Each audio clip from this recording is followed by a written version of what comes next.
Dice también Abel, por su parte, trajo de los primogénitos de sus ovejas y de la grosura de los mismos. Como era ganadero, trajo de lo mejor. Y el Señor miró con agrado a Abel y a su ofrenda. Y el Señor miró con agrado a Abel y a su ofrenda, pero a Caín y a su ofrenda no miró con agrado. Y la gran pregunta a través de los siglos ha sido, ¿por qué? ¿Por qué? ¿Que a Dios solamente le agradaban los sacrificios animales? No. Cuando dio su ley, permitió ofrendas también vegetales e incluso de harinas. Y cuando se ofrecía el sacrificio del holocausto, se sacrificaba el animalito, se ponía en el altar para que se consumiera allí, imagínense el olor de carne asada. Y luego llegaban con cierto gramaje de harina mezclado con aceite y lo ponían encima del animal. Entonces aquí hay dos olores súper ricos: la carne asada y luego pan horneándose. ¿Ya se imaginó el olorcito? Y luego llegaban, mira, esta agua se me hizo la boca. Y luego llegaban con vino y lo derramaban allí. Y así terminaba toda la ofrenda, toda la ceremonia. Entonces, ¿qué? ¿Dios se agradó por la clase de sacrificio? ¿O por qué? ¿Que Dios no aceptaba la ofrenda de Caín como vegetal? Bueno, aceptó después las ofrendas vegetales, pero en este momento no. Y le voy a decir por qué. La explicación, ¿qué hizo la diferencia? La explicación nos la da el libro de los Hebreos, el capítulo 11. Dice, antes de que entremos allí, le repito, el libro de los Hebreos es toda una exposición de diferentes textos. Y cuando llega al capítulo 11, el escritor de Hebreos quiere demostrar una cosa: que la salvación siempre ha sido por fe. La justificación es por fe. ¿Qué es justificar? Es el acto en el que Dios declara a alguien como santo, como justo, como no culpable de ningún pecado, como si nunca hubieras cometido ningún pecado. Y el capítulo 11, aunque le llamamos los héroes de la fe, el salón de la fama de la fe, etc., es un capítulo que más bien habla de la justificación por fe. Y el escritor de los Hebreos, que escribe a judíos, va a hablar de la historia judía para irse lo más atrás que pueda para decirles: la justificación siempre ha sido por fe. Y el primer ejemplo que va a tomar es el de Abel. Dice el versículo 1: ahora bien, la fe es la certeza de lo que se espera, la convicción de lo que no se ve, porque por ella recibieron aprobación los antiguos. Por la fe entendemos que el universo fue preparado por la palabra de Dios, de modo que lo que no se ve fue hecho de cosas visibles. Por la fe Abel ofreció a Dios un mejor sacrificio que Caín. ¿Por qué no habló de Adán y Eva? Porque Adán y Eva sí vieron. Porque Adán y Eva vivieron en el paraíso y fueron expulsados. Ellos no tenían que ejercer fe para saber que Dios podía darles una mejor vida. Ellos ya la habían experimentado. Pero Abel no. Y Abel sí tuvo que ejercer fe. Y ahí lo explica. Por la fe, Abel ofreció a Dios un mejor sacrificio que Caín. ¿Qué fue lo que hizo la diferencia? La diferencia la hizo la fe. La fe de Abel. Y usted podría decir, sí, pero no es suficiente. No me queda claro. Pues ¿qué Caín no creía en Abel? Perdón, ¿qué Caín no creía en Dios? Sí, por supuesto que creía en Dios. Lo veía, lo sabía que estaba allí. Pero ¿por qué fue diferente? ¿En qué creyó Abel que no creía Caín? Bueno, usted recuerda lo que dice, ¿verdad?, la carta a los romanos al respecto de esto. ¿Qué dice Romanos? ¿Cómo creemos? Recuerda lo que dice, si no se lo voy a tener que llevar allá. ¿Cómo nos llega el creer en Cristo? Porque la fe viene ¿por qué? La fe viene por el oír, y el oír viene por la palabra de Dios. Abel tuvo que creer en la revelación que tenían. ¿Cuál revelación si no había Biblias? Génesis lo escribió Moisés siglos después. Entonces, ¿cuál? Pues lo que Dios había revelado apenas. ¿Qué había hecho Dios? Dios había ofrecido un sacrificio, ¿no? Después del pecado hubo sacrificio. Un animal tuvo que morir. Abel siguió ese patrón, Caín no. Caín no tomó un ser vivo, sino que tomó una ofrenda vegetal y la trajo a Dios. Eso es lo que hace diferencia, que Caín no confió en lo que Dios ya había mostrado. Él quiso hacer las cosas a su manera y por eso es que su ofrenda fue desagradable delante de Dios. Abel por la fe trajo un mejor sacrificio y dice el escritor a los Hebreos, y por eso alcanzó testimonio de ser justo. ¿Qué quiere decir eso? Fue justificado. En ese momento sus pecados le fueron perdonados. Y además su ofrenda también alcanzó también alcanzó testimonio de Dios. Es decir, Dios dijo, este sí me agradó. Este es el tipo de ofrenda que yo quiero. Porque eso representa que entiendes la maldad de tu pecado. Entiendes la gravedad de tu pecado, que debes morir. Y si tú me traes un sacrificio de algo que no estaba vivo, eso me muestra que tú no entiendes qué tan grave es tu pecado. Y cuando la gente pretende reconciliarse con Dios haciendo buenas obras, no entiende que necesita un sustituto, y ese sustituto fue Cristo. Y eso no agrada a Dios, sigue siendo lo mismo. Hebreos 9:22 dice, y según la ley casi todo es purificado con sangre, y sin derramamiento de sangre no hay perdón. Con lo poco que sabía, Abel entendió que tenía que haber sangre derramada, si no, no habría perdón.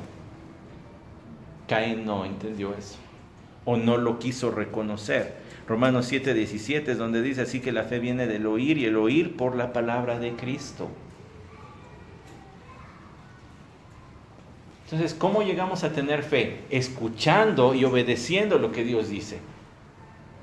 Por eso Abel fue justificado, no por su sacrificio, sino por la fe. Y esa fe se mostró en obediencia que llevó al sacrificio. O sea, no fue justificado por las obras, sino que sus obras demostraron que tenía fe en lo que Dios había dicho. Había una revelación conocida por todos, porque de hecho Dios le dice a Caín, versículo 7, si haces bien, no serás aceptado, y si no haces bien, hay un bien. Hay algo que tú ya sabes cómo se debe hacer. Entonces ya había una revelación muy pequeñita, muy primitiva, muy tiernita todavía, pero ya había una revelación, ya sabían cómo Dios demandaba las cosas. Pero a Caín y a su ofrenda no miró con agrado. Y entonces Caín se convirtió en el primer hombre en crear una falsa religión. Porque quiso acercarse a Dios a su manera, no como Dios decía. Voltea a su alrededor, no de este salón, pero en la sociedad. Y todo el mundo quiere acercarse a Dios como le conviene, con lo que le conviene de Dios. Y se inventan un Dios que se asemeja al de la Biblia, es más, le llaman Dios, pero que no es el de la Biblia y por tanto ya es un ídolo. Es triste, pero es la realidad.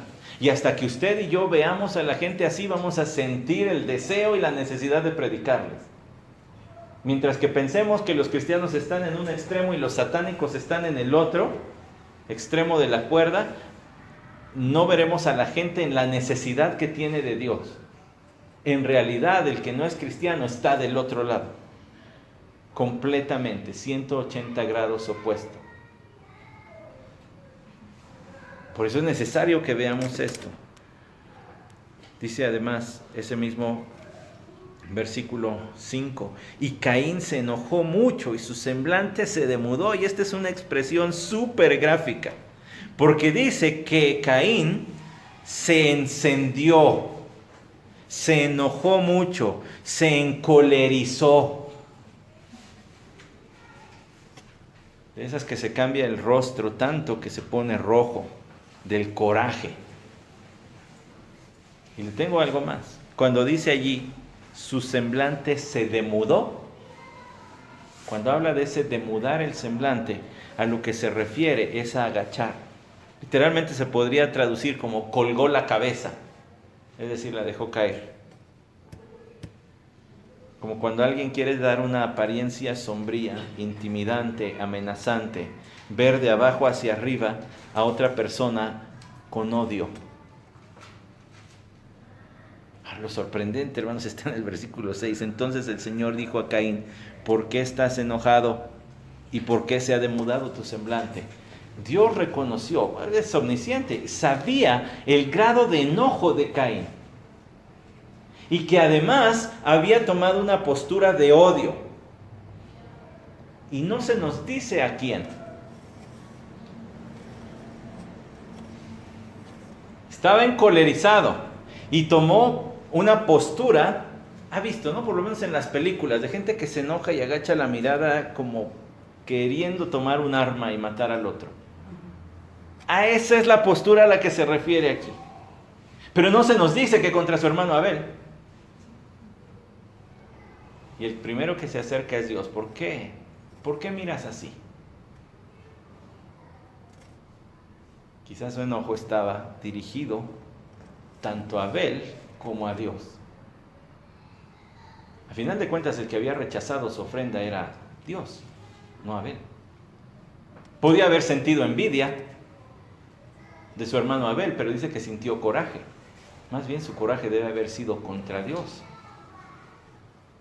Este es el camino de Caín, como dice Judas, versículos 10 y 11. Mas estos blasfeman lo que no entienden, y las cosas que como animales irracionales conocen por instinto, por estas cosas son ellos destruidos. Ay de ellos, porque han seguido el camino de Caín. Todos aquellos que se inventan una religión terminan adorando a un Dios que no es Dios y que no puede salvar, se terminan adorando a sí mismos y más bien terminan en rebelión y en odio contra Dios, porque no eres el Dios que yo quiero, al que yo me puedo acercar como yo quiera. Por eso te odio, porque no eres como yo quiero, no eres el Dios que yo quisiera que tú fueras. Y se enojó mucho, su semblante demudó. El Señor le dijo: ¿por qué estás enojado y por qué se ha demudado tu semblante? Tu reacción es totalmente innecesaria. Fíjese la expresión de gracia de Dios en el versículo 7. Si haces bien, ¿no serás aceptado? Corrige, Caín, corrige. La próxima vez trae el sacrificio como yo lo deseo, y se acabó.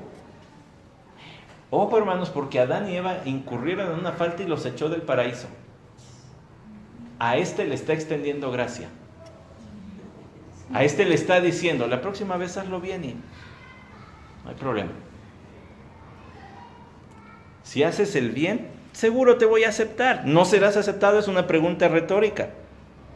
Y si no haces el bien, y aquí viene la advertencia, pero si continúas así, en tu camino, queriendo hacer las cosas como tú quieres, desconfiando de la revelación que yo he dado, entonces el pecado yace a la puerta. Y esa es una expresión muy bonita que viene de una palabra hebrea que se pronuncia napelú, y está agazapado. El pecado está agazapado. Si tú decides seguir ignorando mi revelación y seguir queriendo vivir la vida como tú deseas, entonces te voy a decir algo: el pecado es como un animal que te está acechando, y que en el momento en que te descuides te va a agarrar y te va a dominar.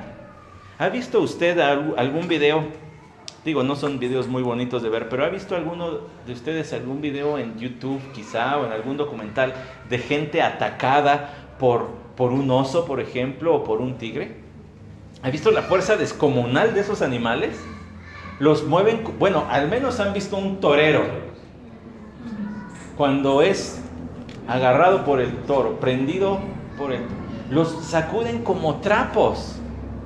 Dios le está diciendo a Caín: si tú persistes en el camino de pecado, si no paras ya de pecar, el pecado va a dominarte hasta el grado en que te va a sacudir y va a acabar con tu vida. Así que deja de hacer eso ya. Pareciera un pensamiento: es inocente, al rato pido perdón. Una mirada: es inocente, al rato pido perdón. Una palabra: es inocente, al rato pido perdón. Pero lo que no sabes es que ese pecado va a crecer como una enredadera que al rato ya no te vas a poder librar. Hay en ciertas partes del mundo una especie de setos espinosos, cuyas espinas son como ganchos que cuando una persona cae en ellos, si no es un experto en supervivencia, necesita de la ayuda de otros, o se va a quedar allí.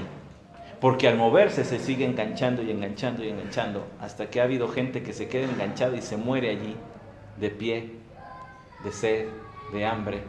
Y luego encuentran los cadáveres colgando ya nada más de las ramas. Así es el pecado. Tú piensas que te puedes desenganchar. Piensas que es inocente esa mirada, esa palabra, ese pensamiento, pero en realidad lo que estás haciendo es engancharte más y más y más. Eso le pasó a Caín. Tú debes dominarlo. El pecado yace a la puerta y te codicia, pero tú debes dominarlo. Es la misma expresión que se habló acerca de Eva, y él tendrá dominio sobre ti en Génesis 3:16. Él se va a enseñorear. El pecado se va a volver tu señor, Caín. Ya no te vas a poder librar. Es grave lo que estás haciendo. Había gracia, pero tenía que tomar en serio las palabras de Dios. El versículo 8, usted puede ver el segundo punto, el dominio. Y Caín dijo a su hermano Abel: vayamos al campo.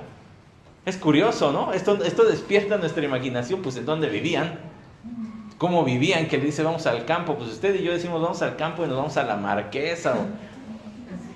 Pero estos, bueno, lo que habla es de vamos a salir de aquí, donde es nuestra habitación, donde estaban quizás sus padres también, vayamos al campo. Hay una premeditación en su actuar. Y aconteció que cuando estaba en el campo, Caín se levantó contra su hermano Abel y lo mató. Note que en ese versículo 2 veces aparece la frase su hermano. Hay un énfasis en que eran hermanos. Se levantó contra su hermano. Estaba tan molesto Caín que terminó desquitándose con quien podía desquitarse. A Dios no lo podía matar, pero a su hermano así. Y entonces decidió ir por su hermano. ¿Por qué es tan grave el pecado del asesinato? Bueno, dice Génesis capítulo 9, si quiere ir rápido, allí están unas páginas. Génesis capítulo 9, versículo 6. El que derrame sangre de hombre, por el hombre su sangre será derramada, porque imagen de Dios hizo él al hombre. ¿Cuál es la gravedad del pecado del homicidio? Que estás matando a alguien que es poseedor de la imagen de Dios. Ahora, si eso le espanta, quiero que vaya a lo que dice Santiago en su carta, en el capítulo 3, para que vea cuando él habla de la lengua, qué es lo que dice acerca de esto.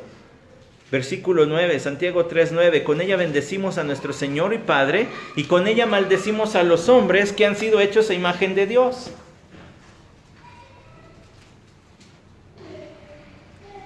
Insultas al otro, pero en realidad es como si insultaras a Dios.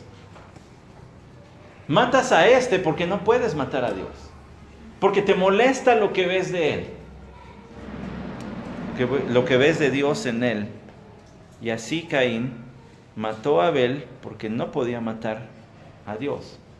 Y no fue un accidente, había premeditación. Ellos sabían cómo era matar, porque habían quizá visto a sus padres muchas veces ofrecer sacrificios, y si no, Abel acababa de ofrecer uno ante Dios. Así que ellos sabían que había ciertas cosas que había que realizar para matar. Y la ira de Caín se hizo sentir hasta el grado de matar a su hermano. Tengo otro texto también del Nuevo Testamento que nos ayuda a ver el peso de estas cosas, y es Mateo capítulo 5, versículo 22. Desde el 21 leo: habéis oído que se dijo a los antepasados, no matarás, y cualquiera que cometa homicidio será culpable ante la corte. Pero yo os digo que todo aquel que esté enojado con su hermano será culpable ante la corte, y cualquiera que diga raca a su hermano será culpable delante de la Corte Suprema, y cualquiera que diga idiota será reo del infierno de fuego. Y entonces el Señor lo lleva todavía más allá. No necesitas llegar al asesinato con que insultes a tu hermano, con que le desees el mal. Es como si tuvieras en tu corazón el deseo de matar. versículo 6 de Génesis 4, el Señor le extiende gracia a Caín y él la rechaza, y en el capítulo 4, versículo 8, termina por matar a su hermano, y vea cómo se empiezan a amontonar los pecados de Caín. Empezó con falta de fe, de acuerdo a Hebreos 11, del 1 al 4, y luego se llenó de ira impía, tuvo coraje contra el que sí obedecía a Dios, luego cometió homicidio, y luego viene la mentira en el versículo 9. Entonces el Señor dijo a Caín: ¿dónde está tu hermano Abel? Y él respondió: no sé. Eso es mentir. Fíjese cómo el pecado ya está dominando a este hombre. Y le dice: no sé, ¿soy yo acaso guardián de mi hermano? Y ahora viene además la insolencia contra Dios, la falta ya de temor de Dios. Estas no son maneras de dirigirse a Dios, y él ya perdió todo temor de Dios, ya no le interesa. ¿Yo qué? ¿Soy yo acaso guarda de mi hermano? Y él le dijo: ¿qué has hecho? Y esa no es una pregunta de ignorancia, Dios lo sabe todo.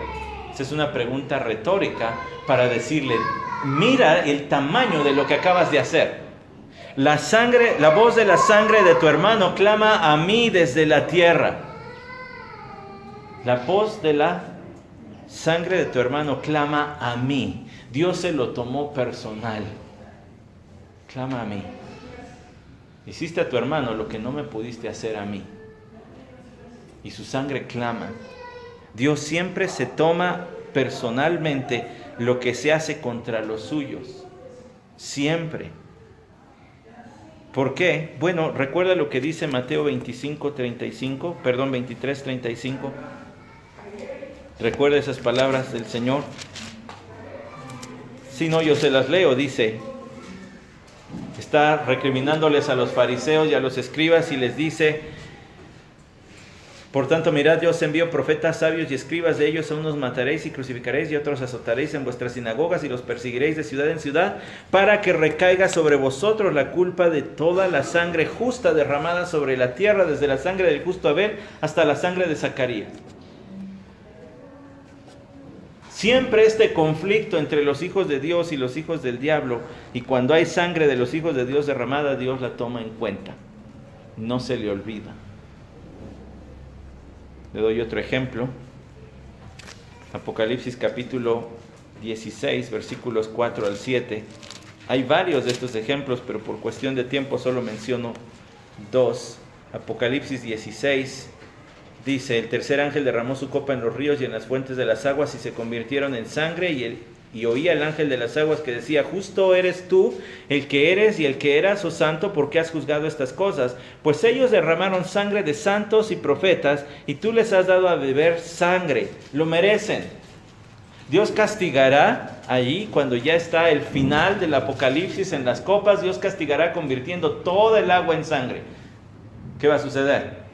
Pues que queda muy poco tiempo para que regrese Cristo, porque los humanos no podemos vivir sin tomar agua durante más de 3-4 días. Así que esto sucede antes de que Cristo venga, ya muy cerquita. Y entonces dice: les convertiste toda el agua en sangre, porque a ellos les gusta derramar sangre. Hay por allí un documental en una cadena de televisión que se llama Océanos de Sangre, y habla de asesinatos que se llevan a cabo en alta mar y que quedan impunes. Porque como no hay policía cerca, pues se matan unos a otros y ya. Y escenas muy crudas de una embarcación donde voltean un barco más chiquito, y luego cuando salen a la superficie a tomar aire les están disparando con rifles para matarlos. Y lo curioso es que quien está grabando con su celular, o sea, ni siquiera lo impide, está grabando, gira la toma y ve a todos los demás riéndose y echándole porras al que está disparando. Ese es el corazón del hombre sin Cristo. Le gusta derramar sangre, pero Dios tiene todo eso guardado cuando se derrama la sangre de los suyos, y la va a hacer pagar. La descendencia de la serpiente, ¿recuerda? Habrá conflicto entre tu descendencia, le dijo Dios a Eva, ¿cierto? La descendencia de la serpiente va a estar en conflicto contra tu descendencia. Yo creo que Eva nunca se imaginó que eso se iba a cumplir en su propia familia. los seguidores del pecado y los seguidores de Dios peleando en la misma familia. No es de extrañarnos, Mateo 10:21 dice: y el hermano entregará a muerte al hermano, cuando se habla de la persecución que habrá contra los creyentes. Mateo 10, pero ahora el versículo 34, dijo: el Señor vine a traer espada, los enemigos del hombre serán los de su misma casa, dice el versículo 36, y el Señor lo vivió en propia carne, porque Marcos 3:21 dice: cuando sus parientes oyeron esto, fueron para hacerse cargo de él, porque decían: está fuera de sí. Y esos parientes, de acuerdo a los textos paralelos, son sus hermanos. Sus hermanos decían: se volvió loco, hay que ir por Jesús y encerrarlo porque está loco. Se siente el Hijo de Dios. La descendencia de la serpiente y de la mujer peleando. Y aquí ve a Caín dominado por el pecado. Y el último punto es la desaprobación divina. Estamos viendo el camino del pecado, hermanos, para que lo evitemos o paremos de andar a él o seamos salvos de él. Vea lo que dice el versículo 11. Ahora pues, maldito eres de la tierra, que ha abierto su boca para recibir de tu mano la sangre de tu hermano. Cuando cultives el suelo, no te dará más su vigor. Vagabundo y errante serás en la tierra. Maldito eres de la tierra. Era su fuente de trabajo, ¿cierto? Él era agricultor. Cuando cultives el suelo, ya no te dará su vigor. Es decir, podrás trabajar lo que quieras, pero no va a producir. Y esa es otra muestra de que Dios es el que da el fruto, ¿cierto? ¿No dijo eso el apóstol Pablo? Uno es el que siembra, otro es el que riega, pero Dios da el crecimiento. Aún hoy, cuando los hombres plantan, necesitan de Dios que dé el crecimiento. Si no, no hay crecimiento, aunque ellos sigan todas las leyes de la agricultura. Además le dice que será vagabundo y errante en la tierra. ¿Qué quiere decir? No vas a ser más sedentario, ahora vas a ser nómada. Ya no te vas a poder establecer y de la misma tierra producir tu alimento.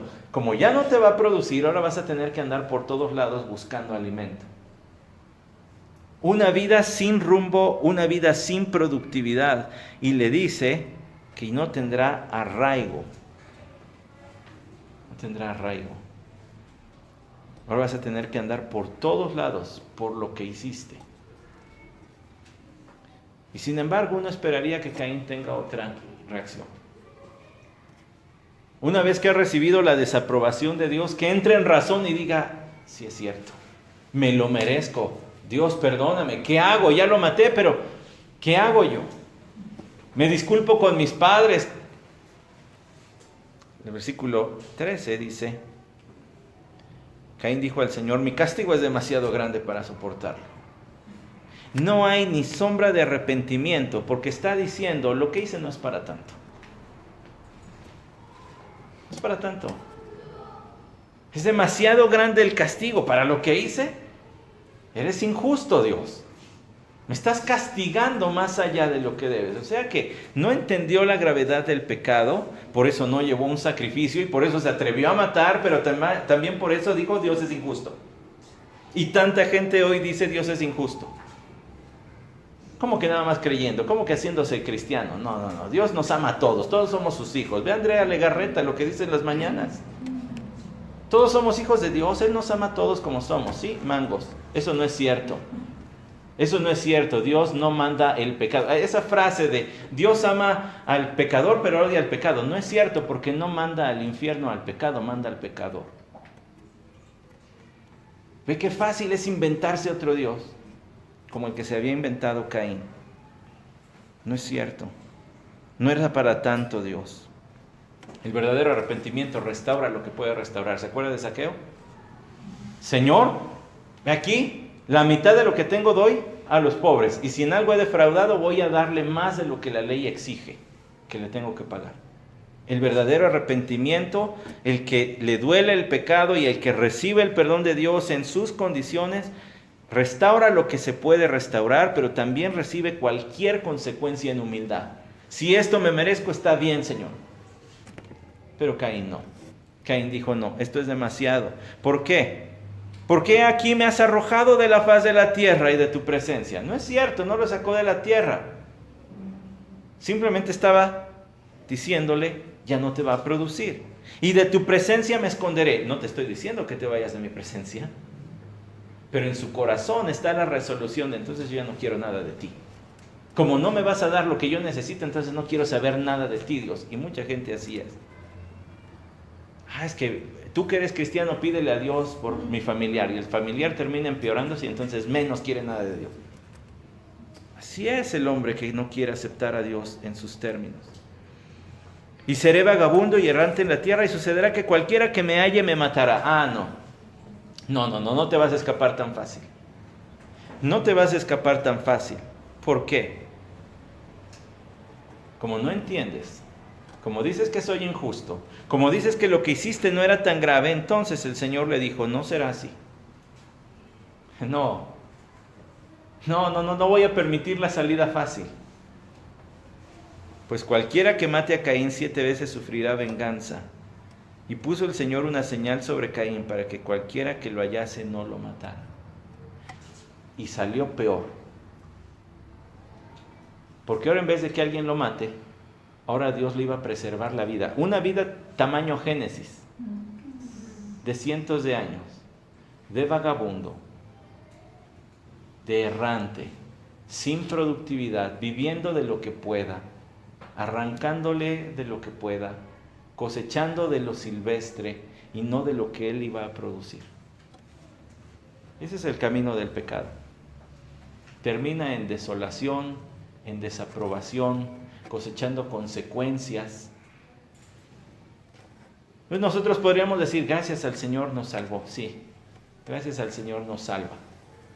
Y nunca seremos condenados, porque dice Romanos 8:1, de modo que no hay condenación para los que están en Cristo Jesús. No vamos a ir al castigo eterno de ninguna manera.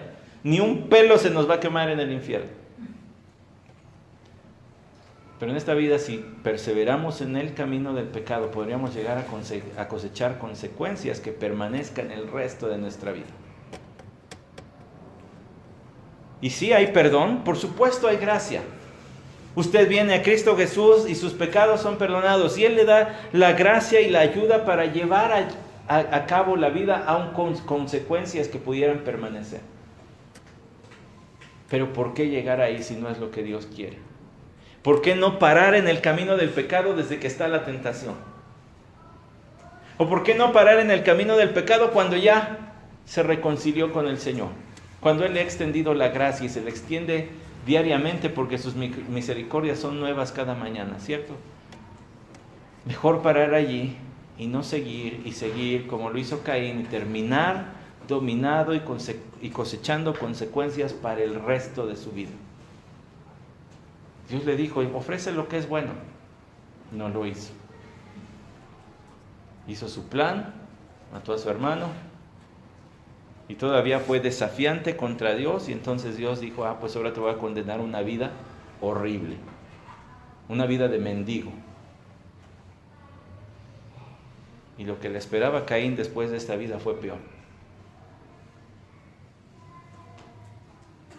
Llegó allá a inaugurar el Seol. Debió haber sido de los primeros. Una cosa que llama la atención es que diga cualquiera que me halle. Eso habla de que ya había otros habitantes, de que Adán y Eva ya habían tenido otros hijos e hijas. Cualquiera que me halle. Y a lo mejor no eran grandes, no eran adultos en ese momento todavía, pero que iban a andar por allí y se iban a enterar. Y aquello que Dios le dijo a Eva, vas a sufrir, seguramente cuando se enteró de la muerte de su hijo Abel y a manos de su hermano Caín, le ha de haber roto el corazón. Hay tanto que pensar acerca de estos versículos, pero yo le quiero dejar con esto. El Señor nos ha librado del camino de la perdición. ¿Para qué regresar a Él? Agradezca al Señor por su salvación. Y en momentos de tentación, huya. Y en momentos de pecado, reconcíliese con el Señor. Y abandone antes de que tenga que cosechar alguna consecuencia permanente. Y la gracia no se va a acabar. El perdón allí va a estar. La gracia para llevarle a través de esas circunstancias también estará presente. Pero tendrá que cargar con algo allí. Mejor, antes Antes huyan. Huyan.